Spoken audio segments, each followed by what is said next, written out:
Death by beard.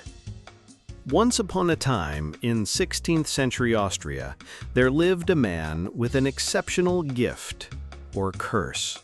His name was Hans Steininger. He was the mayor of Braunau am Inn, and his beard, over 4.5 feet long. Normally, Hans kept it rolled up and tucked neatly in a pouch, but one day, disaster struck. There was a fire, chaos, people running, and Hans forgot to secure his legendary beard. While fleeing down the stairs, Hans stepped on his own beard. He tripped, fell, snapped his neck, and that was it. The mayor taken down by his own facial hair. He's remembered not for his policies, but for having the deadliest beard in history. Today, his beard is preserved in a museum. Seriously. It's a reminder that pride goeth before a fall, and sometimes it goeth face first down the stairs. So next time you grow a beard, ask yourself, is it worth risking your neck? The dancing plague of 1518. It started with one woman, July 1518, Strasbourg. She walked into the street and just started dancing. At first, people laughed, then stared, then panicked because she wouldn't stop. Soon, dozens more joined, men, women, even a few kids, all dancing uncontrollably. They danced for hours, then days, then weeks. There was no music, just the sound of feet, gasping breaths, and collapsing bodies. Doctors were called. They shrugged. Maybe it's overheated blood. The town council's solution? Build a stage, add a live band, encourage the dance. More people joined. Some collapsed and never got back up. We're talking at least 100 people, maybe more, sweating, hallucinating, possibly dying from dance. Theories? Mass hysteria, food poisoning, demonic possession, or all three. Finally, after a month of chaos, it stopped, just like that. No one really knows what happened, but historians agree it was weird, very weird. Some say it was trauma, starvation, a cry for help. Others say never underestimate the power of a catchy beat. Whatever it was, it remains one of history's strangest, most rhythmic mysteries. So next time a song gets stuck in your head, maybe take a break, just in case. Killed by a turtle. Seriously. This sounds like a joke, but in 456 BCE, a philosopher really died because of a turtle. Meet Aeschylus, a big deal in ancient Greece. Father of tragedy, invented dramatic stage stuff. But his end? It wasn't tragic. It was absurd. Legend says an eagle mistook his bald head for a rock.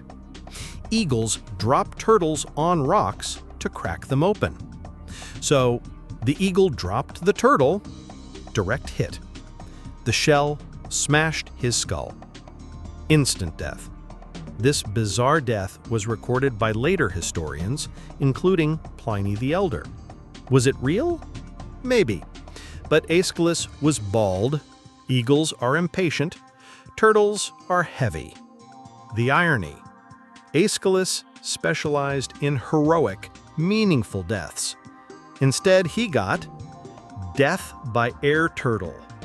Some think it's all myth, a metaphor, a philosophical punchline. Others think, no, it really happened, because life is chaos. Either way, Aeschylus is remembered, not just for plays, but for the weirdest final act. So next time you're out for a walk, look up, because sometimes the universe says, "You've made enough drama." Aeschylus, killed by a turtle, because life finds weird ways. Was it fate? Was it foul play? We'll never know, but we do know this. It's still one shell of a story. Exploding toilets in history. Imagine sitting down for a quiet moment and being blown sky high. Exploding toilets may sound like a cartoon gag, but they've actually claimed lives. Let's rewind to Victorian England, a time of fancy hats, gaslighting, and dangerous plumbing. Back then, some toilets used gas lines to ventilate odors. The problem? Methane is flammable, and when it built up, one wrong match and the whole thing could ignite. Boom! Royal Derriere first. One tragic case, a man in 1830s London died from injuries after his loo detonated beneath him. Even in modern times, sewer gas has caused toilets to erupt like mini volcanoes. In 2014, a Florida man sued after his toilet exploded due to pressure in the plumbing. He described it as a cannon going off beneath me. Understandable. Most of the time, it's caused by blocked vents, gas buildup, or oddly, DIY mistakes. So yes, toilets have exploded from methane, steam, even lightning. One bizarre case in Malaysia involved a lightning strike that caused a ceramic toilet to shatter. Thankfully, modern plumbing has made this mostly a thing of the past. But if your toilet starts gurgling, maybe don't light a candle. The bathroom, a sacred space, but sometimes deadly. Death by gold, Crassus's end. Meet Marcus Licinius Crassus, Roman general, richer than anyone alive, ruthless, ambitious. He didn't just own land and slaves, he owned fire departments. He'd buy burning buildings, then send help. His wealth? Obscene. His ego? Worse. He wanted military glory, like Caesar and Pompey.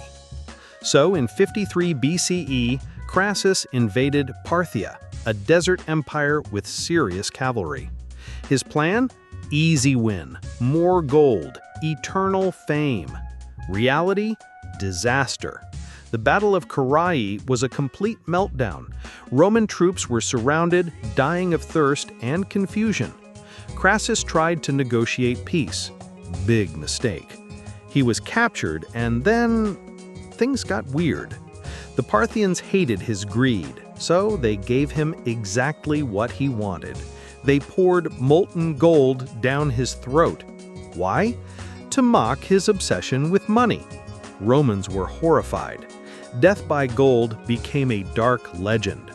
Some say it's a myth, but Roman historians loved a juicy ending.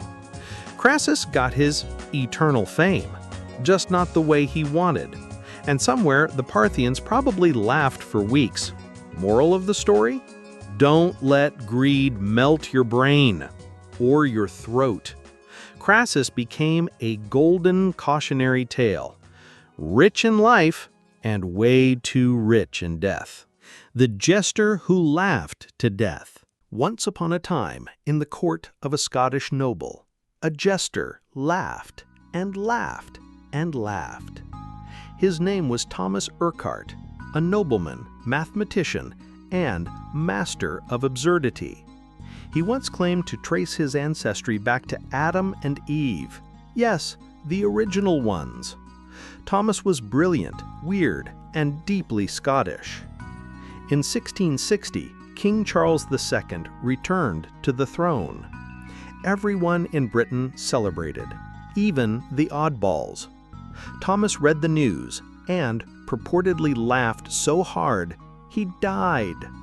Yes, according to legend, he died of laughter. Joy overload, system shut down. Medical science calls it gelastic syncope. Your brain misfires, you pass out, or worse. Could it really happen? Short answer, yes. Rare, but real. Others have gone the same way. In 1975, a man died laughing at The Goodies, a British comedy. But Thomas remains the most literary death by laughter. He literally wrote the joke that killed him. Is it true or just a legend too good to ruin? Either way, he went out in style. Some say it's the best death possible. Others say maybe wear a seatbelt for your emotions. Thomas's beard didn't kill him, but it probably curled with laughter too. So next time something is too funny to survive, remember Thomas. He died happy. And if laughter is the best medicine, maybe check the dosage.